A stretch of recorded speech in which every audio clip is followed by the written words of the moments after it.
Glad to have you back. This is still iBrandTV, and now we delve into the conversation we have for today. The Vice President Yemi Osinbajo on Monday officially declared his intention to contest for the 2023 presidential election. He made the declaration in a short broadcast shared via his Twitter handle after months of intense speculations.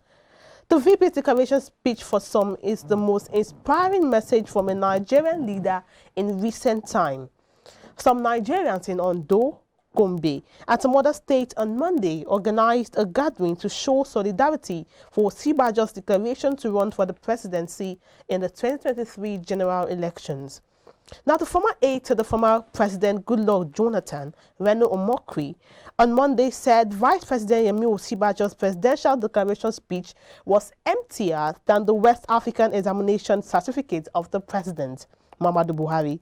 He also challenged Osinbajo's supporters to list any achievement that could earn him the presidential seat.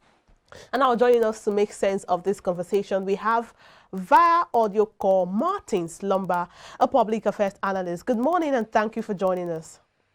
Good morning. A pleasure to be here. All right.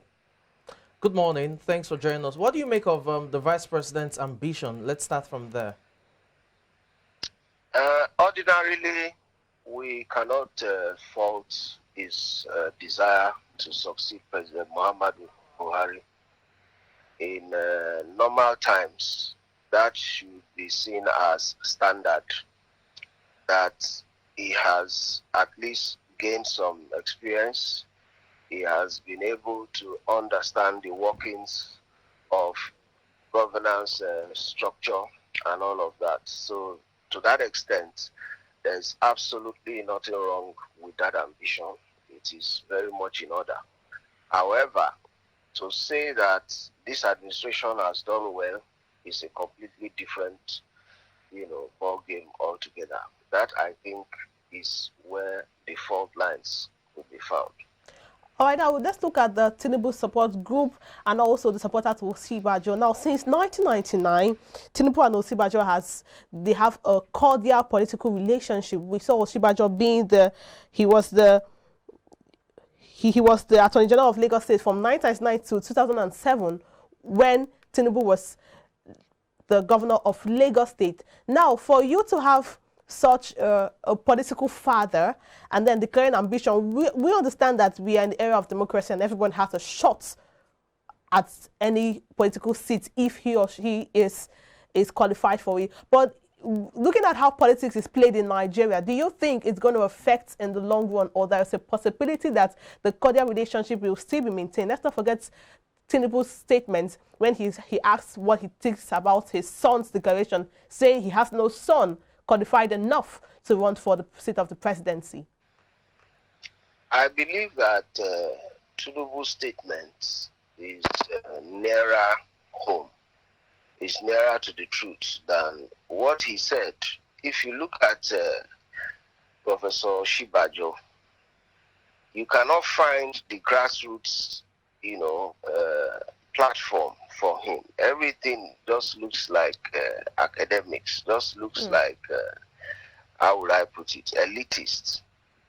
I have not seen any grassroots attachment to Professor Osinbajo. So to that extent, Tinubu is not very far from the truth. However, looking at the whole, ambitions of different people vying for the office of president, especially from southern Nigeria, I feel that they are repeating the same mistakes that preceded this time. Third Republic, Second Republic, First Republic. And what is that? Southerners seem to jostle, foolishly, sorry to say. Why would Osinbajo want to contest for that seat, other than that, okay, he is closer to Buhari, perhaps he might have been propped by certain people. But my own understanding of the whole game is that this is clearly a setup to upset Tinubu. Perhaps Tinubu had some agreements with the maybe northern political bloc or northern leadership or Muhammadu Buhari himself. This is an attempt to whittle down the likelihood of Tinubu becoming president. Clearly, but then, this is going to create some bad blood. Already, I believe it has created bad blood. But then, and it's going to lead to several other consequences that southern Nigeria may regret in the end. What am I saying? All right. I have always maintained that I see no reason why Shagari will win an election in which Awolowo and Nnamdi Azikiwe are participants. One could easily have maybe stepped down for the other and subsequently taken over the reins of power. But today, look at it. But then does it have to create a bad blood? Osinbajo been there, Amechi been there, all manner of players. I mean, it's not tidy for southern Nigeria. They should, on their own, work out some framework and agree on somebody who has the most likely potential to succeed at clinching the presidency from southern Nigeria, and they'll be able to move forward. Now you mentioned, you mentioned bad law. Is there a need for a bad law? Because looking at it, it's a democratic system of government. Everyone who is or think he or she is capable should be able to run. And also you mentioned you've not seen grassroots. For someone who served as Attorney General from 1999 to 2007 and also served as Vice President for almost 8 years, and we saw what he did with the social development scheme. Now that's actually a work in progress. So with things like this, you still think that there will be a need for bad blood if one person is contesting against or contesting together with someone he sees as a political head in a democratic system of government? Anyway, at this point in time, it's just to try and maybe whittle down one person's influence at the point of the primaries. When eventually a candidate emerges, they may all eventually also rally around that one person. So to that extent, we can say that, well, we wish them luck. However, the reality is that knowing how politics is played in Nigeria, I still maintain that grassroots mobilization at the end of the day for some politicians is all about stomach infrastructure. And to a large extent, Tinubu is very familiar with that. Osinbajo has always, if you like, being an attorney general. It wasn't an elective position. It was just an appointment. So you wouldn't say that it is because he was a politician. That's why he got it. It may be because of his competence. It may be because of some other consideration. So politically, his relevance has only been in the last 7 years, so to speak. And even at that, it is at the behest of a principal. So I maintain that he doesn't really have that pedigree, grassroots-wise. Trader money, how successful was it? We're all in this country. At some point, it looked like it was just a joke. And if he was that successful, I don't see any reason why the president would take him off heading that social whatever scheme that they had. So to that extent, he still has a long way to go, grassroots-wise, and political, outreach. It doesn't have it. It doesn't have it. That's my personal opinion anyway. It doesn't have it. Okay, earlier when you were talking, you talked about the Southerners, how they play their politics, and you said it was, in quote, foolish that it reminded you of the 70s and 80s and even back to the First Republic where they couldn't find one voice, if you want to put it that way. And I pretty much understand probably the 1959 parliamentary elections will come to focus where you had the AG and NCNC and they just couldn't form an alliance to defeat the Northern Party at the time, the NPC. Now, if you look at that time and this time, they are a bit different in terms of the times. And the reason is the North has always had the numbers, although for the 1959 election, if the AG and NCNC had merged, they would have defeated the NPC to form the majority in the House of Representatives at the time. Now, even if the Southerners find one voice, the Northerners still have the numbers. It's strength in numbers. Politics has to do with numbers. So even if you have just the candidates from the entire South, that Southeast, South, South, Southwest, just the entire South, if the Northerners are also united in terms of a consensus candidate, they will still get the victory over the Southerners. It's not true. Okay. The reality on ground is that between then and now, What has happened is that northern Nigeria has apparently consolidated power. How have they consolidated power? They have consolidated power simply because of the foolishness. Once again, sorry to use that word, because of the foolishness of Southerners.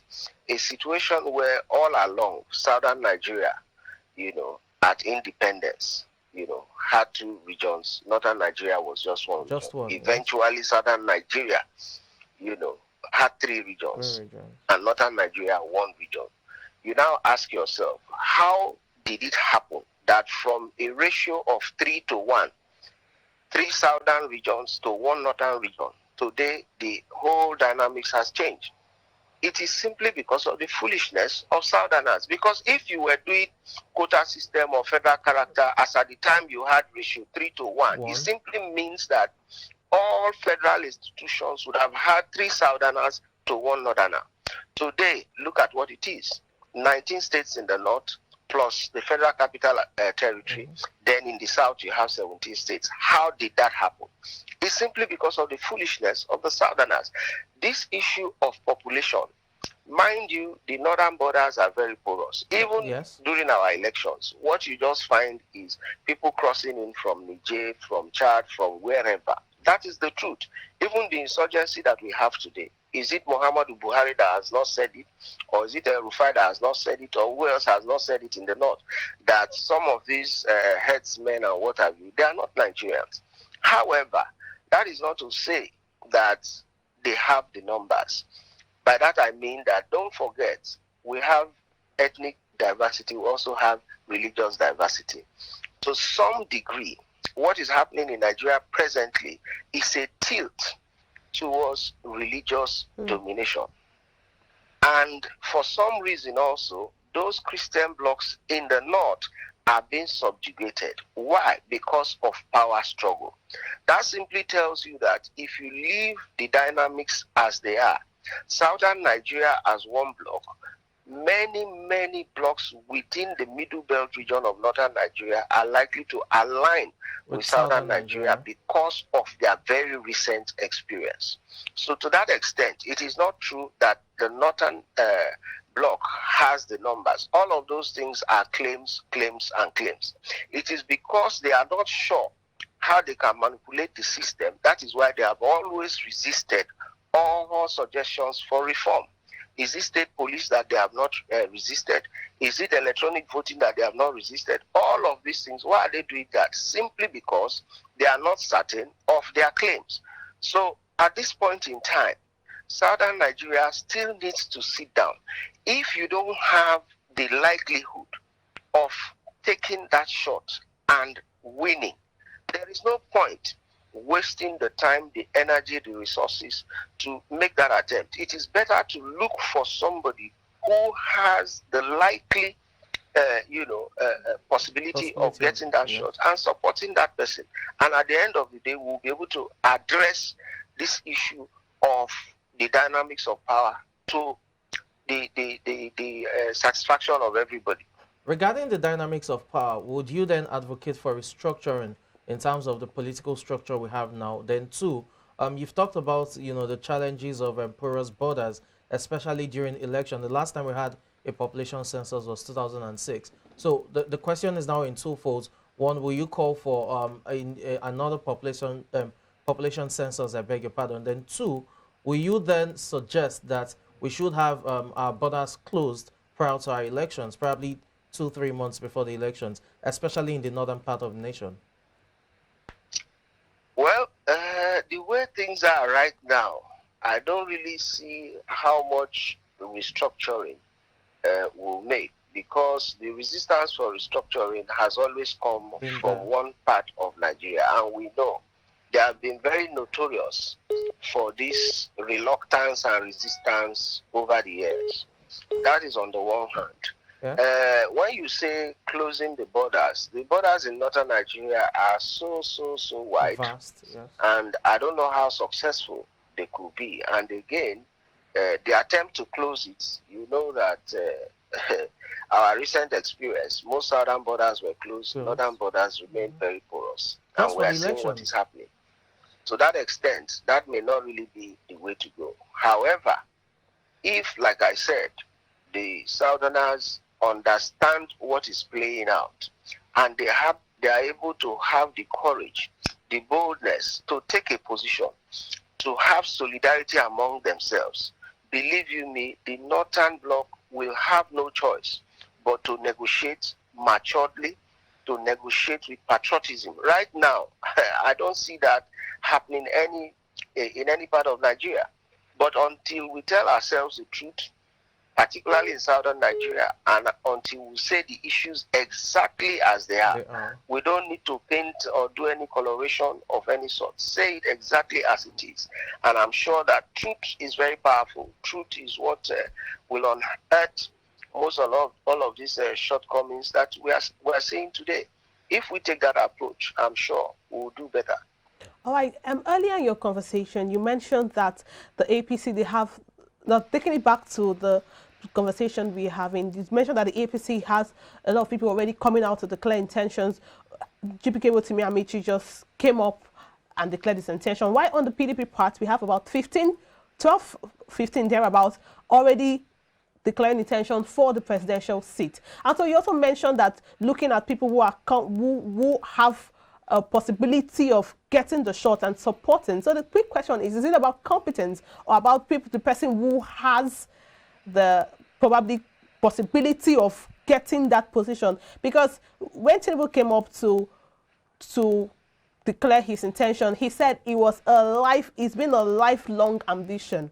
And yesterday we had some comments, someone's talking about the fact that it's supposed to be a lifelong ambition or something that for the good of Nigerians. So if it's a lifelong ambition, it seems to them to be a personal ambition. But we're talking about the lives of over 200 million Nigerians here, and not someone's personal ambition. Now, these are not my thoughts. These are thoughts from a concerned Nigerian that shared what he thinks about it. So is it about competence or about who is likely to get the shot right now when it comes to the presidential seat? Well, the way it is, knowing Nigeria for how we play our politics, I think that for somebody to pursue a career or to follow his heart's desire, that person must have ambition. Okay. And if he has been consistently pursuing it, looking at the goal, from a certain point in time way back, I think that person is more serious than anybody else who will accidentally, stumble on wanting to become president, for instance. So to that extent, for instance, if you look at our military era, whether we like it or not, the Babangida years seemed to be a little more reassuring than the other military regimes, simply because Babangida had the ambition. Okay. Hello. I think we lost him. Hello, are you there?